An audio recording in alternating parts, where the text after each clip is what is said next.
ডাক্তারদের নকল N95 mask সরবরাহের মামলায় রিমান্ডে জিএমআই চেয়ারম্যান। আসামি কেন্দ্রীয় ঔষধাগারের 6 কর্মকর্তা কর্মচারীও বাদ পড়েছেন সাবেক ডিজি আজাদ। করোনার মধ্যে ভারত বাংলাদেশ বিমান চলাচলের পরিকল্পনা দুদেশের। তিস্তা নিয়ে অগ্রগতি নেই, আবারও আশ্বাসে শেষ পররাষ্ট্রমন্ত্রী পর্যায়ের বৈঠক। এবং মন্ত্রীর ঘোষণার পরও একদিনও বাড়েনি সৌদি আকামার মেয়াদ। প্রক্রিয়া ছাড়া বাড়ছে না ভিসাও। চাকরি বাঁচাতে মরিয়া প্রবাসীদের বিক্ষোভ অব্যাহত।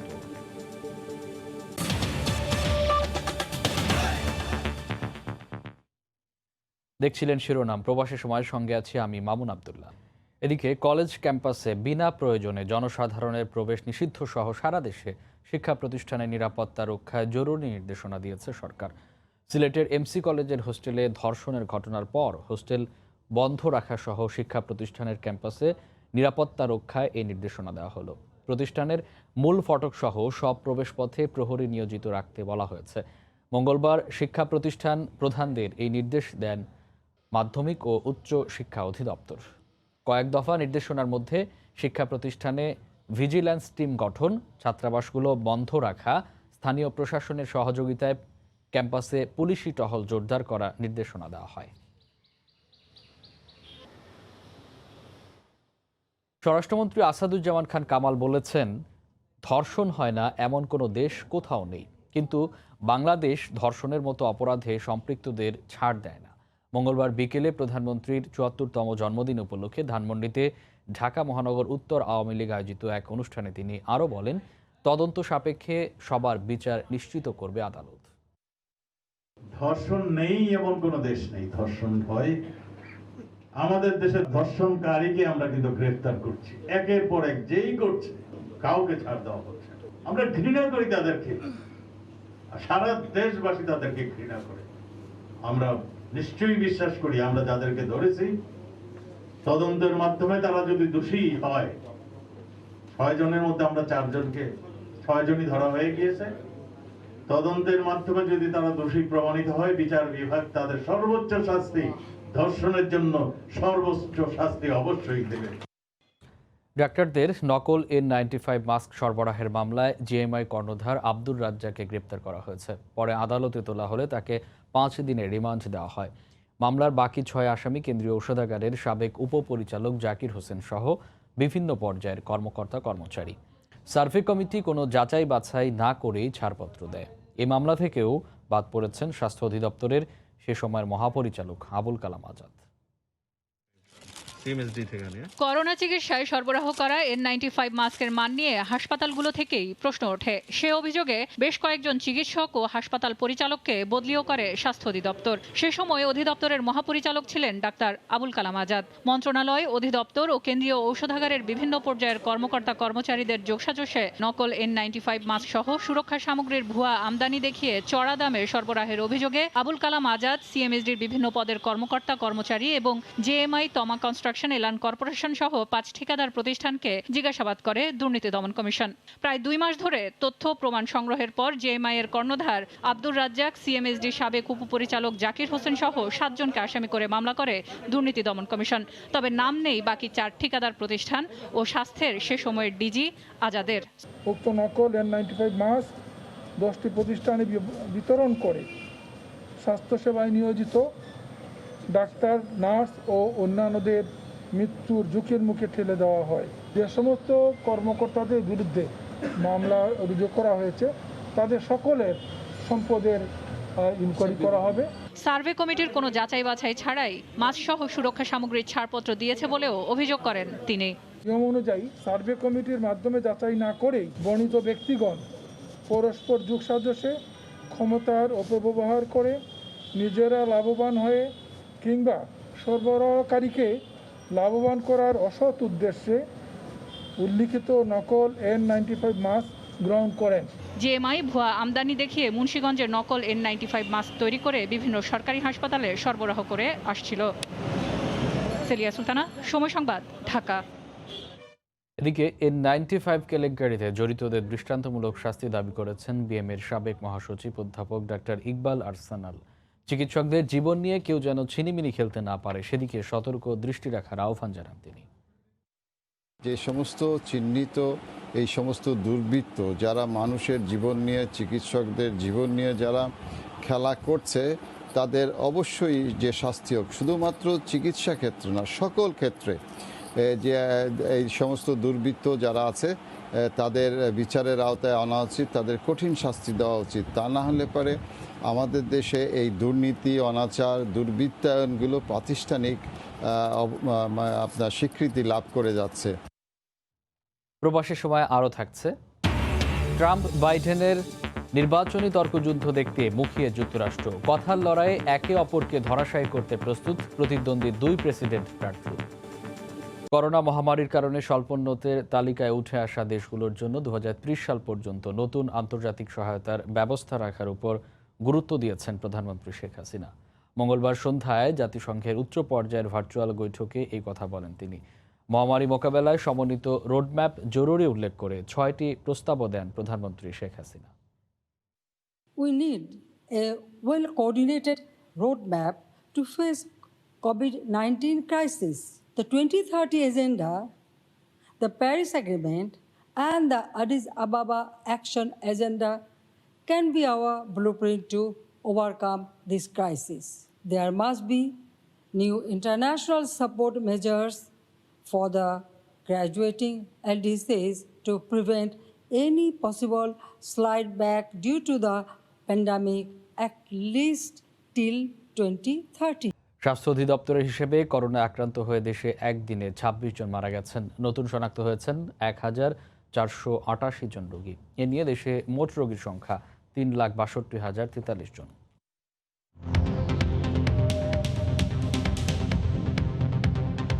দেশে একদিনে নমুনা পরীক্ষা করা হয়েছে 12,869 জনের। এ পর্যন্ত মোট নমুনা পরীক্ষা করা হলো 19,34,251 জনের। 24 ঘন্টায় নতুন করে 1,488 জনের দেহে করোনা শনাক্ত হয়েছে। এ নিয়ে মোট আক্রান্ত 3,62,043 জন। 24 ঘন্টায় মারা গেছেন 26 জন। এ পর্যন্ত করোনা আক্রান্ত হয়ে মারা গেলেন 5,219 জন। 24 ঘন্টায় সুস্থ হয়েছেন 1,625 জন। মোট সুস্থ 2,73,698 জন। তিস্তা ইস্যুতে কোনো অগ্রগতি ছাড়াই শেষ হলো বাংলাদেশ ও ভারতের মধ্যে পররাষ্ট্রমন্ত্রী পর্যায়ের যৌথ পরামর্শক কমিটির 6ষ্ঠ জেসিসি বৈঠক। তবে করোনার মধ্যেই ভারতের সঙ্গে বিশেষ ব্যবস্থায় বিমান চলাচলের সিদ্ধান্ত সহ সীমান্তে হত্যা বন্ধে এসেছে জোর আশ্বাস। মঙ্গলবার বিকেলে দুপক্ষের মধ্যে ভার্চুয়াল এই বৈঠক অনুষ্ঠিত হয়। ইস্যু অনেক, কিন্তু আলোচনার সময় মাত্র 1 ঘন্টা। দীর্ঘ 10 বছর ধরে দুই দেশের মধ্যে যৌথ নদী কমিশন জেআরসি বৈঠক না হলেও 1.5 বছরের ব্যবধানে হলো যৌথ পরামর্শ কমিটি জেসিসির 6ষ্ঠ বৈঠক। বাংলাদেশের পক্ষে নেতৃত্ব দেন পররাষ্ট্রমন্ত্রী ডক্টর একে আব্দুল মোমেন, আর ভারতের পক্ষে দেশটির পররাষ্ট্রমন্ত্রী ডক্টর এস জয়শঙ্কর। করোনার ভ্যাকসিনের প্রতিশ্রুতি আগে দেয়া, এবার এলো দুই দেশের মধ্যে এয়ার বাবল চালুর সিদ্ধান্ত। আমরা ইন এগ্রিমেন্ট যে এয়ার বাবলটা করার জন্য, এবং এইটা আমরা অলরেডি আমাদের রিলেভেন্ট অফিসিয়ালসকে ইনস্ট্রাকশন দিয়েছি টু স্টার্ট দ্য প্রসেস। তাছাড়া আমরা অ্যাডিশনাল রিকোয়েস্ট করেছি, আমাদের তো অধিকাংশ লোক বাই রোডে যায় কিংবা ইন্ডিয়াতে, সুতরাং আমরা বলেছি যে আমাদের রোডটা ওপেন করে দেন, তাহলে আরো সুবিধা হবে। 10 বছর ধরে ঝুলে আছে তিস্তা চুক্তি। গভীর বন্ধুত্বের মধ্যেও সীমান্তে লাশের গন্ধ। এর মধ্যেই ডিসেম্বরে দুই রাষ্ট্রপ্রধানের বৈঠকের সূচি নির্ধারিত, কিন্তু সুনির্দিষ্ট আশা নেই তিস্তা ও সীমান্ত ইস্যুতে। আমরা জানি যে আমরা ভারতের সাথে তিস্তা চুক্তি একটা মোটামুটি ফাইনাল করেছি, এবং এটা ইমপ্লিমেন্টটা শুরু হয় নাই। আপনার এই কোনো আপনারা জানেন কি কারণে, and hopefully they will realize and will implement it. তবে তিস্তা ইস্যুতে চীনের পক্ষ থেকে বাংলাদেশের কাছে আনুষ্ঠানিক কোনো প্রস্তাব নেই বলে নিশ্চিত করেছেন পররাষ্ট্রমন্ত্রী। হিসান জুয়েল, সময় সংবাদ, ঢাকা। পররাষ্ট্র মন্ত্রণালয়ের আশ্বাসের পরও এখনও একদিনও বাড়েনি সৌদি প্রবাসীদের আকামার মেয়াদ। এদিকে ভিসার মেয়াদও স্বয়ংক্রিয়ভাবে বাড়বে না বলে জানিয়ে দিয়েছেন মন্ত্রণালয়ের সংশ্লিষ্ট দপ্তরের মহাপরিচালক।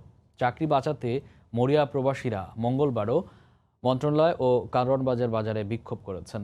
সংকট নিরসনে বুধবার মধ্যপ্রাচ্যের 10টি দেশের রাষ্ট্রদূতের সঙ্গে বৈঠক করবেন পররাষ্ট্রমন্ত্রী। প্রবাসীদের আন্দোলনের মুখে এক সপ্তাহ আগে মন্ত্রী বলেছিল আরবি সফর মাস অর্থাৎ অক্টোবরের 17 তারিখ পর্যন্ত স্বয়ংক্রিয়ভাবেই বাড়বে ওয়ার্ক পারমিট বা আকামার মেয়াদ। অথচ মেয়াদ বাড়েনি একদিনও। তাই মঙ্গলবার দুপুরেও ফের মন্ত্রীর দপ্তরের সামনে বিক্ষোভ করেন চাকরি বাঁচাতে মরিয়া সৌদি প্রবাসীদের একাংশ। আমরা বিদেশে এত কষ্ট করে পরও বাংলাদেশে এসে শান্তি থাকার জন্য বাংলাদেশে এসে আন্দোলন করতে হয় কেন আমাদের? আমি আমারটা কালকে চেক করছি, এখনো বাড়ে না। আইন শৃঙ্খলা রক্ষা বাহিনী 6 জনকে দপ্তরের কর্মকর্তাদের সঙ্গে আলোচনার জন্য ভেতরে ঢোকান।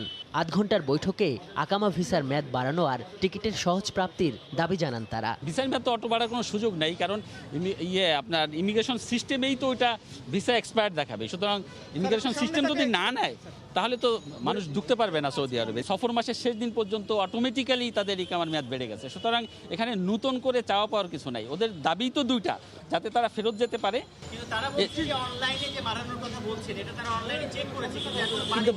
আমরা এখনই জানতে পারলাম, আমরা সৌদি এম্বাসির সাথে এখনই টেক আপ করবো এটা নিয়ে। ওরা কি যেতে পারবে? আপনারা কি আশ্বাস দিয়েছেন? আমরা আশা করি যেতে পারবো।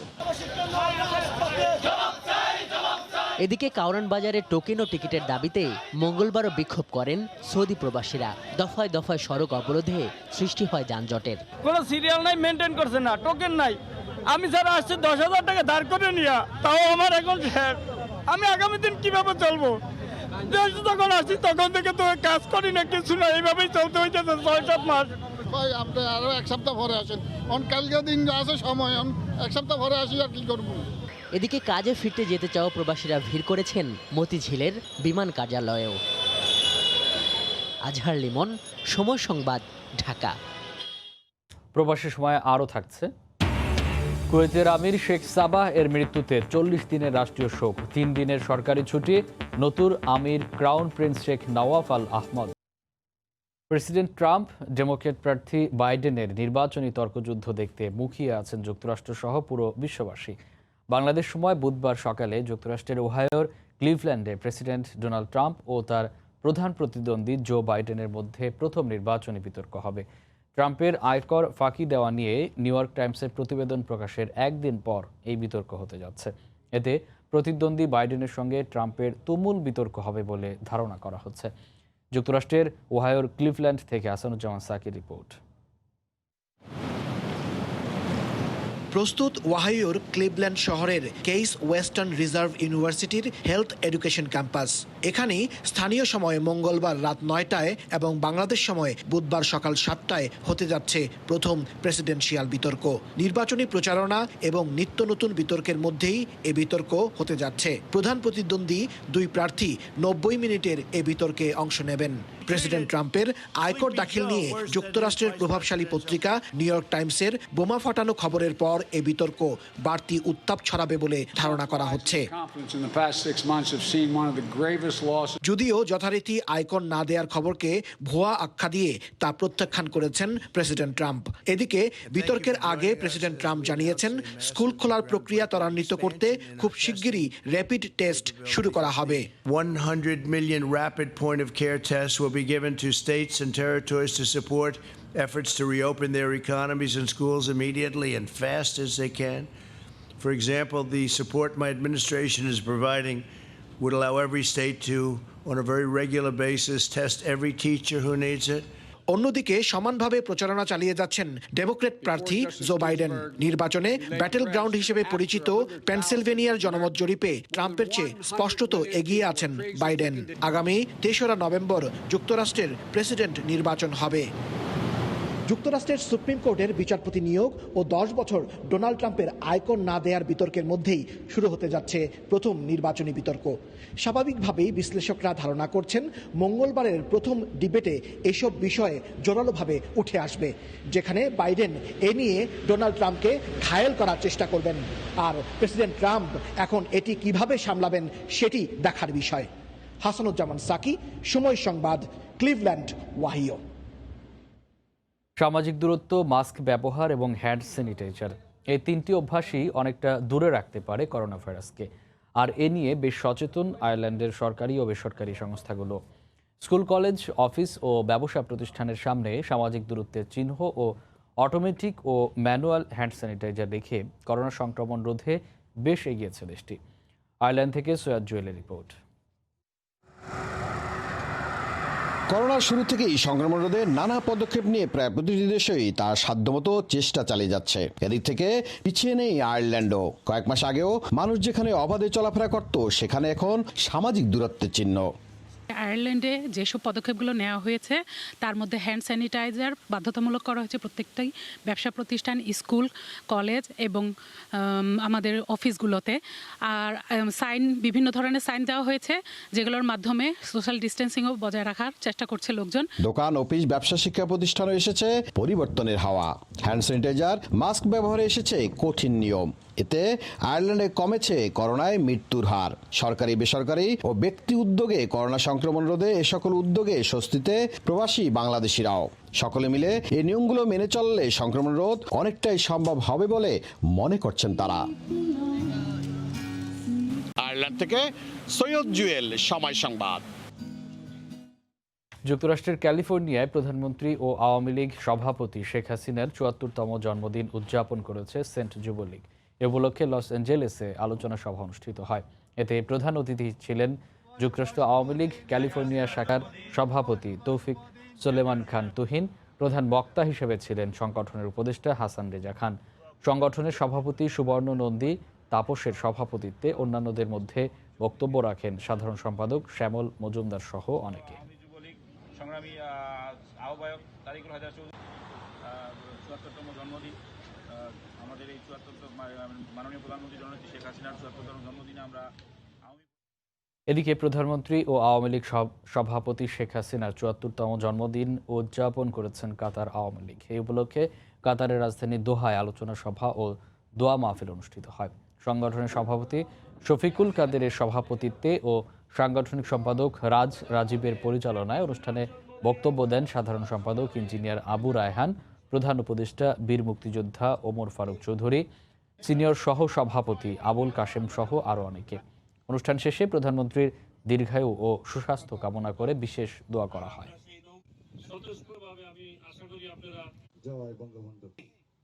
পরম করুণাময় আল্লাহর কাছে আমি প্রার্থনা করি। রাজধানীর অনেক জায়গায় অর্ধশত বছরেও হয়নি গ্যাস লাইন সংস্কার। জীর্ণ লাইন, কোথাও মৃত্যুকূপ, কোথাও বছর জুড়েই গ্যাস সংকটের কারণ। বছরের পর বছর তিতাসের দ্বারে ঘুরেও সুরাহা পাচ্ছেন না গ্রাহকরা। এসব বিষয়ে তিতাস কোনো কথা বলতে না চাইলেও জ্বালানি প্রতিমন্ত্রী বলছেন সংকট কাটাতে নেওয়া হয়েছে ১২০০ কোটি টাকার প্রকল্প। বাস্তবায়নে অপেক্ষা করতে হবে অন্তত ২.৫ বছর। ফারুক ভূঁইয়ার অবৈনের রিপোর্ট। রাজধানীর অনেক স্থানে চোখে পড়বে এমন বুদবুদ। বছরের পর বছর সংস্কার না হওয়া গ্যাস লাইনে লিকেজ থেকেই বেরিয়ে আসছে গ্যাস, জাগাচ্ছে নারায়ণগঞ্জ ট্র্যাজেডির মতো দুর্ঘটনার শঙ্কা। ঝুঁকি নিয়েই তো আমরা আসি, যে কোনো সময় এটা দুর্ঘটনা ঘটতে পারে। নারায়ণগঞ্জের মতন তৎকালীন এই গ্যাস উঠে কেউ যদি সিগারেটের আগুন ফেলায় তখন তো আমাদের বিপদ হতে পারে। যখন তখন গ্যাসের চাপ কমে যাওয়ার কারণও এসব জরাজীর্ণ লাইন। শীতের সময় একবারে থাকে না, গরমের সময় রাত্রে সামান্য একটু একটু আসে, তাদের কাজ করা যায় না। আমরা 2টা বিলেই বহন করি, তিতাস এবং সিলিন্ডার। এখন এটা তো আমার খরচটা বেশি হইতেছে। এসব বিষয় তিতাসের নজরে এনেও মিলছে না ফল। রাজধানীর ২২টেকি এলাকার এক বাসিন্দা জানালেন, লিকেজ সারাতে ও পুরনো লাইন পাল্টাতে ৩ বছর ধরে তিতাসের কাছে লিখিত আবেদন করেও ব্যর্থ তিনি। ফাইল জমা দেওয়া দেখি ফাইল কোনো খবর নাই, ওইভাবে থাকে। কত জায়গায় দৌড়াইতেছি, এদের কাছে কোনো ফিডব্যাক ভালো পাওয়া যায় না। অনেক গ্রাহকের মুখেই একই অভিযোগ। অনেকবার জানিয়েছি, বাট কোনো পদক্ষেপ নেওয়া হচ্ছে না, স্টিল নাও। অনেক পুরনো লাইন, কিন্তু এটা সংস্কার করার জন্য আমরা অনেক চেষ্টা করতেছি, এখন পর্যন্ত এটার কোনো সুরা আমরা পাই নাই। যোগাযোগ করা হলে একজন মহাব্যবস্থাপকের সঙ্গে কথা বলার পরামর্শ দেন তিতাসের ব্যবস্থাপনা পরিচালক, কিন্তু ওই কর্মকর্তা মন্ত্রণালয়ের বারণের অজুহাতে বললেন না কিছুই। অবশ্য জ্বালানি প্রতিমন্ত্রী জানালেন ১২০০ কোটি টাকার প্রকল্প হাতে নেওয়া হয়েছে। এগুলির জন্য প্রজেক্ট নেওয়া হয়েছে, এগুলি চেঞ্জ করা হবে। 2 থেকে 2.5 বছর লাগবে, বেশিও লাগতে পারে, কারণ অনেক জায়গায়। তিতাস গ্যাস কার্যালয়ে আসলে এমন অনেক ধরনের বার্তা দেখা যাবে, যাতে মনে হবে প্রতিষ্ঠানটি যেন গ্যাস পাইপলাইন রক্ষণাবেক্ষণের বিষয়ে বেশ যত্নশীল। কিন্তু বাস্তবতা হলো, সেবার জন্য তৈরি হওয়া পাইপলাইনগুলো এখন মৃত্যু ফাঁদে পরিণত হওয়ার জন্য তিতাস গ্যাসের উদাসীনতাকেই দায়ী করছেন বিশেষজ্ঞরা। তারা তো সমাধান করবে না পরিকল্পিত, সমাধান করলে কি মানহীন সংযোগ দেয়, এতগুলো লিকেজ থাকে, তারা তো এগুলো করবে না, করে না, এটাই তাদের পলিসি। বিশেষজ্ঞরা মনে করেন তিতাসকে কঠোর নজরদারিতে আনার কোনো বিকল্প নেই। ফারুক ভাইয়া, রবিন, সময় সংবাদ, ঢাকা। এবার বন্ধ হতে যাচ্ছে লোকসানি চিনিকল। এ বিষয়ে গঠন করা হয়েছে কমিটি। ইতিমধ্যে যাচাই বাছাই ও মূল্যায়নের কাজ শুরু করেছে চিনি শিল্প কর্পোরেশন। মিল বন্ধ না করে আধুনিকায়নে টাস্কফোর্স গঠনের তাগিদ অর্থনীতিবিদদের। কাজল আব্দুল্লাহ রিপোর্ট। 60-এর দশকেই প্রতিষ্ঠিত হয় চিনি শিল্প কর্পোরেশনের বেশিরভাগ মিল। শিল্পের প্রসার ও কর্মসংস্থানের লক্ষ্যে মিলগুলো প্রতিষ্ঠিত হলেও কালের আবর্তনে আজ তা বোঝায় পরিণত হয়েছে রাষ্ট্রের। সঠিক পদক্ষেপের অভাবে 15টি মিলের মধ্যে লাভজনক মাত্র একটি। সার্বিক উৎপাদন ক্ষমতা ও ব্যয় বৃদ্ধি এবং দুর্নীতিসহ নানা কারণে মিলগুলোর লোকসান নিত্য বছর। এসব কারণে মিলগুলো নিয়ে নড়েচড়ে বসেছে সরকার। হিসেব নিকেশের জন্য শিল্প মন্ত্রণালয়ের একজন অতিরিক্ত সচিবকে প্রধান করে গঠন করা হয়েছে 5 সদস্যের কমিটি। আমরা কার্যক্রম শুরু করি না, কমিটি মানে পুনর্গঠন হবে, তারপরে আমরা বসে কাজ করব। দীর্ঘদিনের পুরনো শিল্প, জড়িয়ে আছেন লাখো শ্রমিক ও পরিবার। শ্রমিকদের কর্মহীন না করে এ খাতের আধুনিকায়নের পরামর্শ অর্থনীতিবিদদের। পাট খাতের কলগুলোর মতনই আসলে এই খাতের কলগুলোর আমি বলবো যে দুরবস্থা। তবে এর ভিতরে কিছুটা পার্থক্য রয়েছে। আমি বলবো যে কেরু যেহেতু বা যেখানে লিকার এবং স্পিরিট তৈরি হয়, সেই কারখানাটি নিয়মিতভাবে তারা লাভের ভিতরে রয়েছে। সুতরাং এই ধরনের কারখানা হয়তো সরকার অব্যাহত রাখতে পারেন যদি এটি লাভজনকভাবে চলার মতো পর্যায়ে থাকে। এই যে শিল্প, সেটার পৃষ্ঠপোষকতাও সেভাবে হয়নি। এটা না হওয়ার কারণে কিন্তু দিনে দিনে আসলে এটা অদক্ষ একটা শিল্প হিসেবে প্রতিষ্ঠিত হয়েছে। আর এখানে অনেক শ্রমিক নিয়োজিত আছে। তো সুতরাং এইটার জন্য আসলে আলাদা করে একটা টাস্ক ফোর্সের দরকার ছিল, করে তারা আসলে দেখতে পারতো যে এটাকে আরেকটু স্মার্ট একটা ইন্ডাস্ট্রি কিভাবে করা যায়। 15টির মধ্যে প্রাথমিকভাবে বেশি লোকসানি 8টি চিনিকল নিয়ে বিশেষভাবে চিন্তা করা হচ্ছে বলে জানায় চিনি ও খাদ্য শিল্প কর্পোরেশন। কাজল আব্দুল্লাহ, সময় সংবাদ, ঢাকা। দেখছেন প্রবাসের সময়। আবারও দেশের বাইরের খবর। কুয়েতের আমির শেখ সাবা আল আহমেদ বার্ধক্যজনিত কারণে মারা গেছেন। ইন্না লিল্লাহি ওয়া ইন্না ইলাইহি রাজিউন। মঙ্গলবার যুক্তরাষ্ট্রের একটি হাসপাতালে চিকিৎসাধীন অবস্থায় মারা যান তিনি। তার মৃত্যুতে শোক জানিয়েছেন বাংলাদেশের রাষ্ট্রপতি মোহাম্মদ আব্দুল হামিদ সহ বিভিন্ন দেশের সরকার ও রাষ্ট্রপ্রধান। তার মৃত্যুতে 40 দিনের রাষ্ট্রীয় শোকের পাশাপাশি কুয়েতে 3 দিনের সরকারি ছুটি ঘোষণা করা হয়েছে। নতুন আমির হিসেবে দায়িত্ব নিচ্ছেন ক্রাউন প্রিন্স শেখ নওয়াফ আল আহমদ আল সাবা। কুয়েত থেকে আরও জানাচ্ছেন শরীফ মোহাম্মদ মিজানুর রহমান। বিসমিল্লাহির রহমানির রহিম। ইয়া আইয়াতুহান নাফসুল মুতমাইন্না। স্থানীয় সময় মঙ্গলবার বিকেলে রাষ্ট্রীয় সংবাদ মাধ্যমে কুয়েতের আমির শেখ সাবা আল আহমেদ আল সাবার মৃত্যুর খবর প্রকাশ করা হয়। الحزن والأسى ينعى الديوان الأميري إلى الشعب الكويتي। 2006 সাল থেকে শেখ জাবের আল সাবার মৃত্যুর পর আরব উপসাগরের তেল সমৃদ্ধ দেশ কুয়েতের আমিরের দায়িত্ব পালন করে আসছিলেন শেখ সাবা। দীর্ঘদিন ধরেই নানা শারীরিক জটিলতায় ভুগছিলেন তিনি।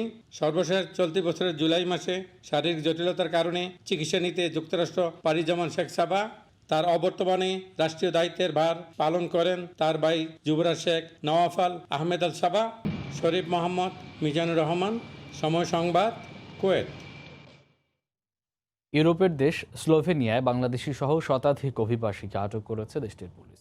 এক বিবৃতিতে এই বিষয়টি নিশ্চিত করেছেন কর্তৃপক্ষ। এতে বলা হয়, ক্রোয়েশিয়া থেকে অবৈধভাবে স্লোভেনিয়ায় প্রবেশের অভিযোগে গেল রোববার সীমান্তের বিভিন্ন এলাকায় অভিযান চালিয়ে তাদের আটক করা হয়। পুলিশ জানায় আটককৃত মোট 113 জন অভিবাসীর বেশিরভাগ বাংলাদেশ ও পাকিস্তানের নাগরিক। তাদেরকে আবারও ক্রোয়েশিয়ায় ফেরত পাঠানো হতে পারে।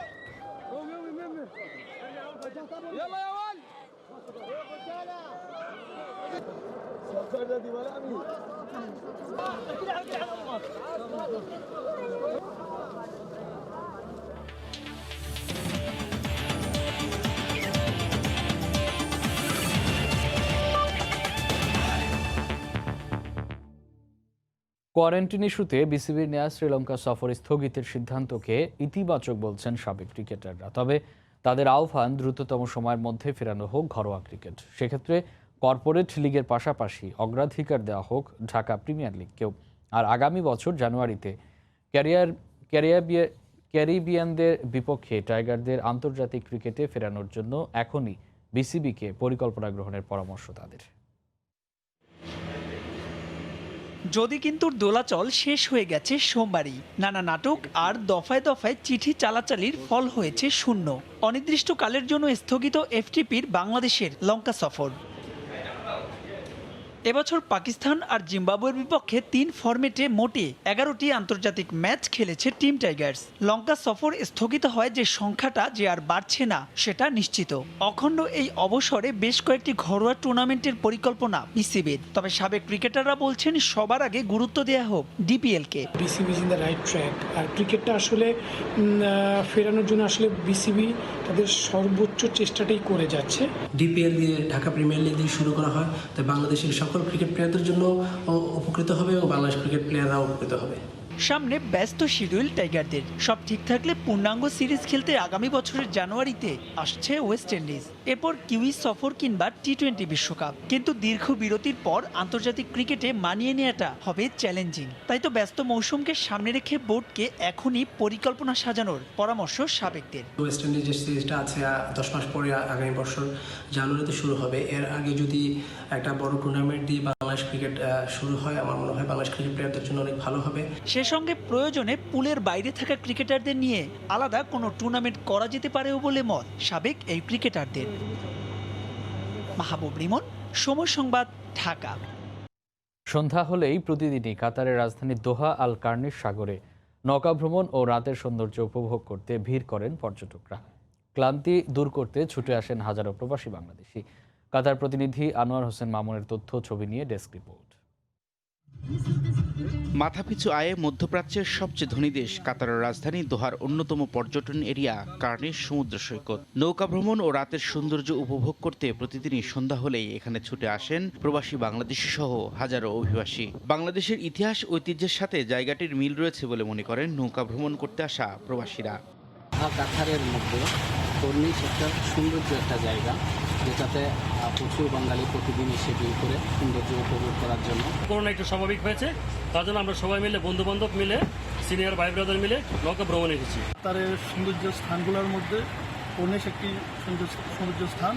আজকে আমরা অনেক বন্ধু ঘুরতে আসছি। 2022 সালের ফুটবল বিশ্বকাপ আয়োজন সামনে রেখে ব্যাপক উৎসাহ আর উদ্দীপনা তৈরি হয়েছে দেশটির নাগরিক ও অভিবাসীদের মধ্যে। কাতারে গড়ে উঠেছে দৃষ্টিনন্দন সব ইমারত, যদিও বিশ্বকাপের এখনো 2 বছর বাকি। সময় সংবাদ, দোহা, কাতার। এ পর্যায়ে শীর্ষ সংবাদ জানিয়ে দিচ্ছে আরেকবার। এবং ডাক্তারদের নকল N95 মাস্ক সরবরাহে মামলায় রিমান্ডে জেএমআই চেয়ারম্যান, আসামি কেন্দ্রীয় ঔষধাগারের 6 কর্মকর্তা কর্মচারীও বাদ পড়েছেন সাবেক ডিজি আজাদ।